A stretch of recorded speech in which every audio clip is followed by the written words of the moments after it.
கிறிஸ்துவுக்குள் பிரியமானவர்களே, இன்றைய இறைவார்த்தை மார்க் எழுதிய நற்செய்தி 4ஆம் அதிகாரம் 26 முதல் 34 முடிய உள்ள வசனங்கள்.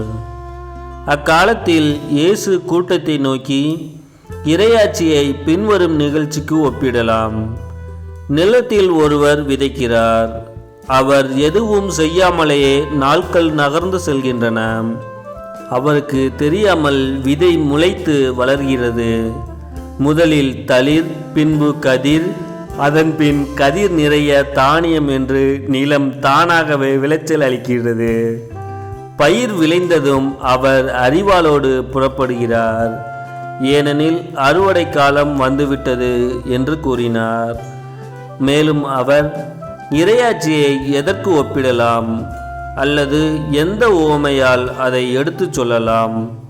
அது கடுகு விதைக்கு ஒப்பாகும். அது நிலத்தில் விதைக்கப்படும் பொழுது உலகில் உள்ள எல்லா விதைகளையும் விட சிறியது. அது விதைக்கப்பட்ட பின் முளைத்தெழுந்து எல்லா செடிகளையும் விட பெரிதாகி வானத்து பறவைகள் அதன் நிழலில் தங்கக்கூடிய அளவுக்கு பெருங்கிளைகள் விடும் என்று கூறினார்.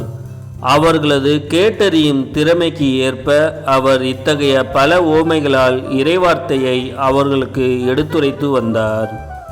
உவமைகள் இன்றி அவர் அவர்களோடு பேசவில்லை. ஆனால் தனிமையாக இருந்தபோது தம் சீடருக்கு அனைத்தையும் விளக்கிச் சொன்னார்.